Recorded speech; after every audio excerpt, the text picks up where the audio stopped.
অনেকেই বলে আমার কেন ভালো ফ্রেন্ড নাই, আমার কেন ফ্রেন্ড টিকে না, সবাই সাপ, সবাই খালি আমার থেকে দূরে চলে যায়, সবাই আমাকে মিস ইউজ করে, আমাকে ইউজ করে চলে যায়। বাট ব্যাপার হলো সে এক্সপেক্ট করতেছে কেউ এসে তার সাথে ফ্রেন্ডশিপ করবে, কেউ এসে তার জন্য এফোর্ট দিবে। বাট জিনিসটা কিন্তু বোথ ওয়েজ। আপনি যদি আপনার ফ্রেন্ডদের প্রতি এফোর্ট না দেন, তাদের প্রতি কেয়ারফুল না হন, তাদের সাথে একটা রিলেশনশিপ অ্যাক্টিভলি বিল্ড যদি না করেন, তাহলে তারাও আপনার সাথে ওই কানেকশনটা ফিল করবে না। স্বাভাবিক। আপনি কোন ফ্রেন্ডদের সাথে বেশি ক্লোজ?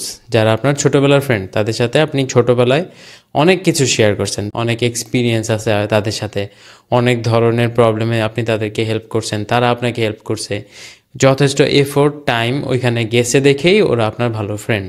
দেন এই সেম জিনিসটা যদি আপনি আপনার কলেজ, ভার্সিটি অথবা জব ফিল্ডের কোনো ফ্রেন্ডের ক্ষেত্রে কম্পেয়ার করেন, আপনি তাদেরকে খুব কম কোয়ালিটি টাইম দিচ্ছেন। হয়তো আপনি হ্যাং আউটে ছিলেন অথবা আপনি তাদের সাথে অনেক দিন ধরে কানেক্টেড আছেন, বাট কখনো দেখাই করেন নাই। অথবা অনলাইনে আপনি অনেক মানুষের সাথে অনেক কথা বলেন, অনেক কানেক্টেড, বাট ফিজিক্যালি কখনো দেখা হয় নাই, ফিজিক্যালি কখনো মিট হয় নাই। তাদের কোনো প্রবলেমে আপনি হয়তো ডাইরেক্টলি ইনভলভ হইতে পারেন নাই ওটা সলভ করার জন্য। এইরকম ক্ষেত্রে আপনি আসলে এক্সপেক্ট করতে পারেন না যে ওই মানুষটাও আপনার প্রতি ওরকম ফিলিংস ক্রিয়েট হবে যে আপনাকে ক্লোজ মনে করবে সে। তো এই জন্য প্রত্যেকটা ফ্রেন্ডশিপ, প্রত্যেকটা রিলেশনশিপই আপনাকে এফোর্ট দিয়ে বিল্ড করে নিতে হবে। যার যত ভালো ফ্রেন্ড আছে দেখবেন সে নিজেও অ্যাজ এ পার্সন খুব ভালো একটা ফ্রেন্ড, সে অনেক এফোর্ট দেয় তাদের প্রতি, অ্যান্ড ইন রিটার্ন তারাও তার প্রতি অনেক লয়াল, অনেক এফোর্ট দেয়।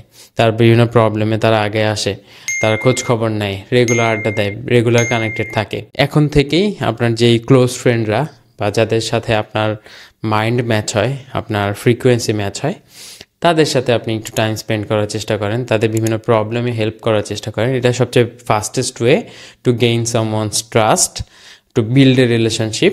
তাদের কোনো প্রবলেমে আপনি প্রত্যক্ষভাবে প্রেজেন্ট থাকেন, তাদের প্রবলেমে ফলো আপ করেন, ওইটা সলভ করার চেষ্টা করেন। সলভ করতে না পারলেও প্রবলেমগুলোতে অন্তত তাদের সাথে থাকেন।